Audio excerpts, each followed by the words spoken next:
Remember those agonizing days of trying to pick out Mhm. like the perfect Valentine's Day card Mhm. or, meticulously crafting some handmade gift for like your schoolyard crush. Yeah. The excitement, the awkwardness, the sheer panic of hoping they liked you back. A universal experience, definitely. Totally. Well, get ready to dive into a similar scenario, but with, 19th century twist. Our subject today, Manjiro, a Japanese teenager living in America who is head over heels for a girl named Catherine.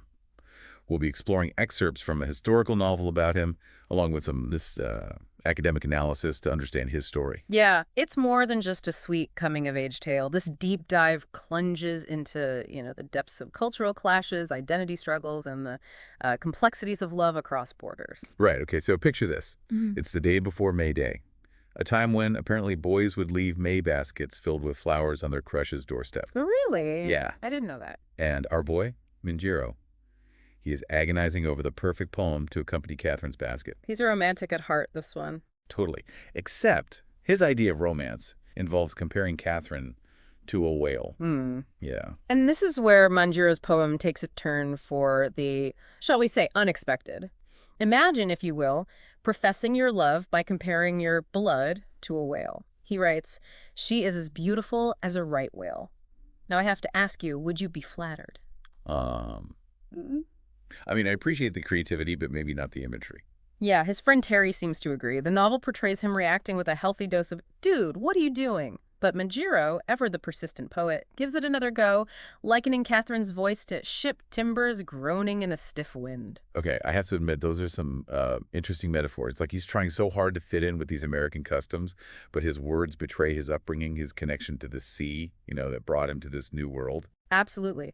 This perfectly illustrates the tension between assimilation and cultural preservation. It's a timeless struggle. On one hand, he wants to express his affections in a way that Catherine will understand and appreciate. On the other hand, he can't escape the deeply ingrained metaphors and cultural touchstones of his Japanese heritage. It's like his heart is speaking two languages at once, trying to find a way to reconcile those two worlds. Yeah. So Minjiro, bless his heart, gets cold feet. Oh no. He leaves the May basket on Catherine's doorstep, but bolts before she can catch him. Oh wow. Later, he overhears her talking to her friends, and it's a roller coaster of emotions, let me tell you. Classic case of will they, won't they? Right. The novel hints that Catherine actually kind of digs him. Okay. In one passage, she describes him as such a nice boy and mentions his intelligence. Mm. It's clear there's a spark there. She seems drawn to his kindness and intellect. Yeah. The source material really emphasizes those aspects of Manjiro's personality. However, this is where the societal pressures of the time cast a shadow over their, budding connection. It's the classic but, isn't it? Precisely. Yeah. Catherine's friends, despite her obvious affection for Manjiro, bring up the harsh realities of their 19th century world. Right. They remind her that their families, their entire social circles, would never accept a relationship between them. And this is where the story transcends the personal and becomes a powerful reflection of society, right? Yeah. Imagine being told your love is wrong, not because of who you are, but because of the social constructs you were born into. Right.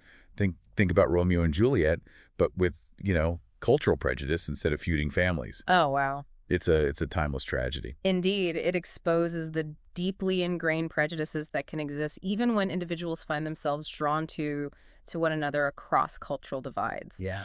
Their story echoes through history, reminding us of the struggles faced by interracial couples, the legal battles fought, and the social stigmas endured. It makes you think about how these barriers to love, these attempts to dictate matters of the heart based on, societal expectations, have real consequences. Yeah, It's heartbreaking. it is. Manjiro, unfortunately, doesn't overhear that part of the conversation. Oh. He just hears the initial comments about his character and then the but. Oh, no. He's crushed, understandably so, Right. and retreats to his safe space, a rock overlooking the sea, to try and make sense of it all. A fitting location, don't you think, given the sea's symbolic weight in his journey? Absolutely, we'll explore that symbolism and the pivotal moment Manjiro has while gazing at the vast ocean in just a moment. So there's Manjiro, nursing a wounded heart, seeking solace in the familiar embrace of the sea. Yeah. Poignant scene, isn't it? It is. And it's fascinating how the sea, a constant presence in Manjiro's life, takes on such profound symbolism here. Right. It represents his journey to America, the shipwreck that brought him there. Right. But also in this moment, his profound isolation. It's like the sea becomes both a bridge and a barrier. Yeah. A bridge connecting him to his past, his homeland, and a barrier separating him from Catherine, from true belonging in this new world. Exactly. Yeah. And as he sits there, contemplating the vastness of the ocean, Manjiro has this incredible epiphany. Okay. He realizes something both profound and ironic about the Americans and the Japanese he left behind. Okay, tell me more. Well, he comes to understand that both cultures, in their own ways, harbor a sense of superiority. The Americans, he observes, look down upon him because he's Japanese. Right. But then he has this realization. Okay. The Japanese do the same thing. Oh, wow. They cling to misconceptions about Westerners, viewing them as almost monstrous, barbaric. He recognizes the hypocrisy. He does. Yeah. The novel actually portrays him laughing out loud as he imagines himself back in Japan, trying to convince people that these barbarian girls think they're too good for a Japanese boy like him. Wow. He sees the absurdity of it all. That's amazing. It is. So this experience, as painful as it is, becomes a turning point for him. Absolutely. He goes from being this wide-eyed kid, completely enamored by America, Right. to someone who sees the world's complexities, the good and the bad on all sides. It's like the rose-colored glasses have come off. Precisely, and this newfound clarity is reflected in the chapter's closing lines. Yeah. Manjiro acknowledges that his initial enchantment with America has faded, but he doesn't regret his journey. Right. He's learned in a very visceral way that life, no matter where you are, is a tapestry woven with both beauty and pain. He's not bitter, just wiser, right?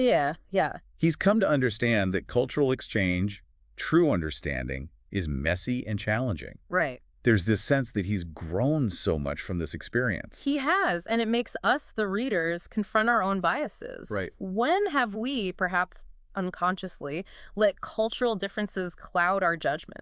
Have we ever viewed someone else's normal as strange, even wrong? This isn't just history. It's a call for introspection, a reminder that empathy and understanding are ongoing journeys, not destinations.